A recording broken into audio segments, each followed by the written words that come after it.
Hello and welcome students. In this grammar session, we will learn the types of non-finite verbs. So let's continue learning about the verbs. In this session, we shall learn about the non-finite verbs. Those are infinitive, gerunds and participles. Just a recap of what we have learned in the previous session. We have learned that finite verbs are those verbs which will change as per the tense, person and as per the number, whereas non-finite verbs are those verbs which does not change as per the tense, person and as per the numbers. Now let us start with the non-finite verbs.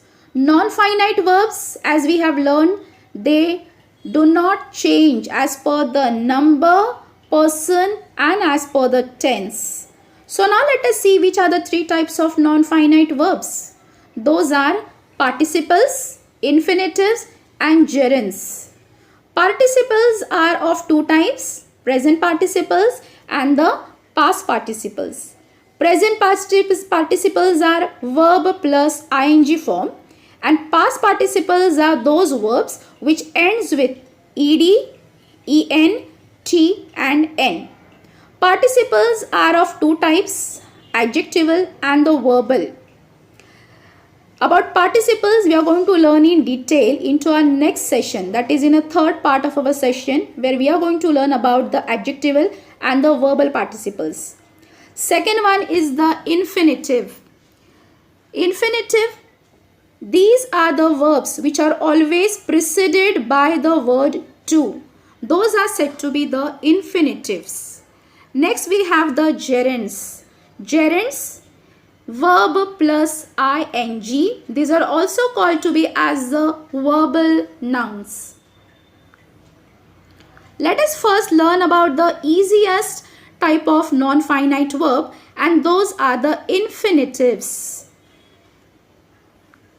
Infinitives. The base of a verb which is often preceded by a to is called as an infinitive. To plus verb is equal to infinitive. Now let us learn some examples. To respect our parents is our duty. In this, to respect is an infinitive. I want to play. To play, infinitive. I rushed to the dentist to get my tooth treated.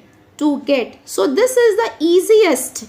Infinitive is the easiest of all the non-finite verbs. It's so easy just to remember to plus verb is equal to infinitives. The next non-finite verb which we will be learning is gerunds. But before we begin with the gerund to learn in details, let us understand what are gerunds and present participles and what is the difference between them and why do we need to learn the gerund and present participle. Because in both the cases, in gerunds as well as in the present participle, ing form of the verb is common. Then how do we come to know that which is a gerund and which is a present participle? To understand this in more better way, let us see two examples. The first example, her favorite hobby is swimming.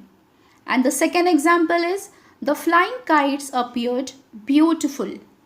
In both the cases, in both the example, you will notice that swimming and flying both ends with ing. Then how will we find which is a present participle and which is a gerund? Now let us come to the first example, her favorite hobby is swimming. If we ask the question what to the verb, we get the answer as the verb plus ing form. Now suppose if I ask the question, what is her favorite hobby? I will get the answer as swimming. So when we ask the question what to the verb and we get the ing form as the answer, then that is going to be a gerund. Verb plus ing is equal to noun. This swimming is not a verb but it is functioning as a noun. Gerunds are also called to be as a verbal noun. So, one trick to remember, we have to ask the question what to the verb. When we get the answer as the ing form, that will be called to be as a gerund.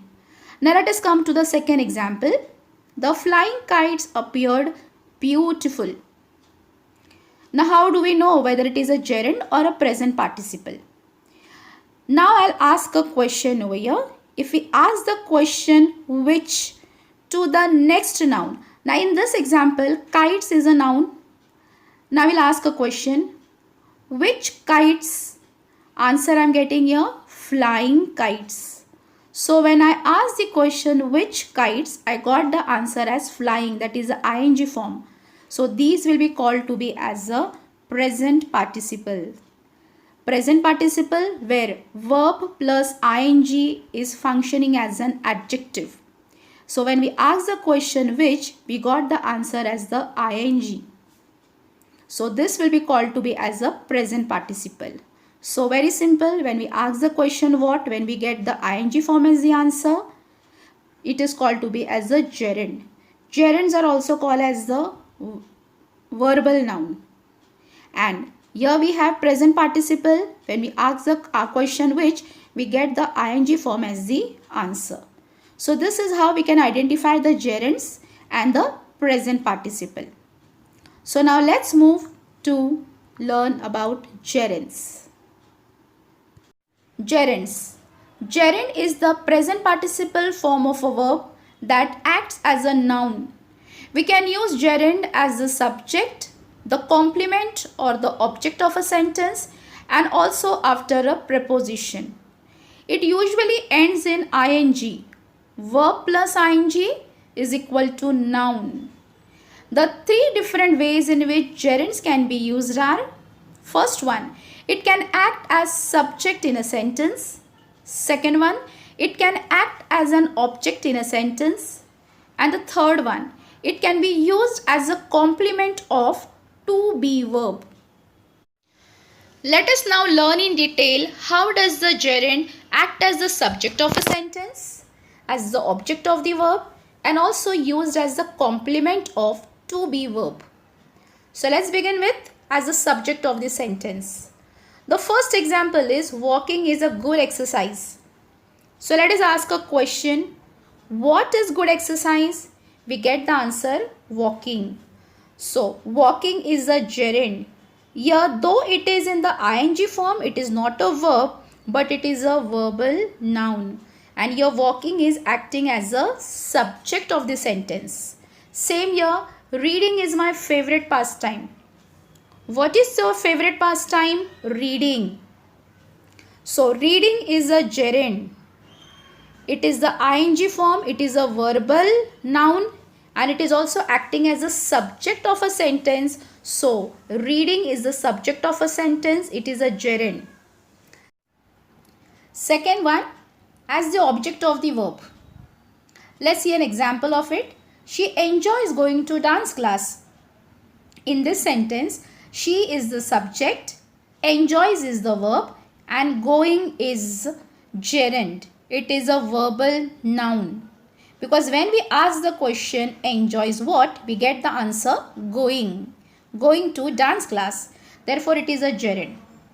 Now, going is the object of the verb enjoys in this sentence. Therefore, it is say it is the object of the verb. Second one, I like reading novels.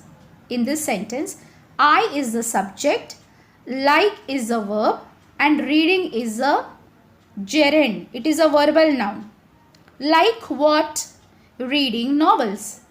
So again in the sentence, reading is the object of the verb like.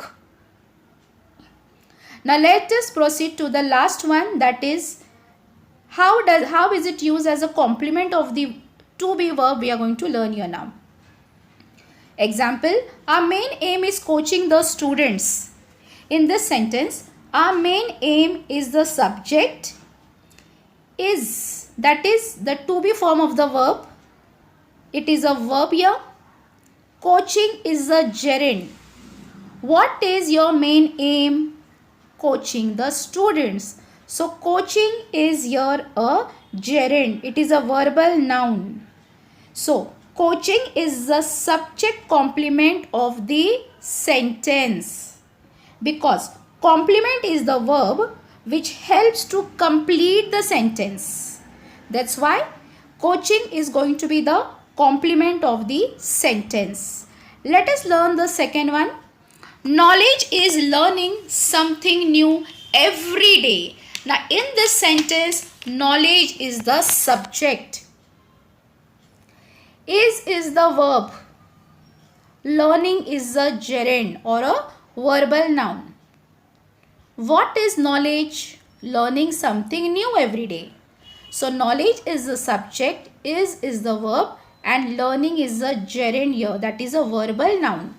The word learning is the subject complement of the sentence.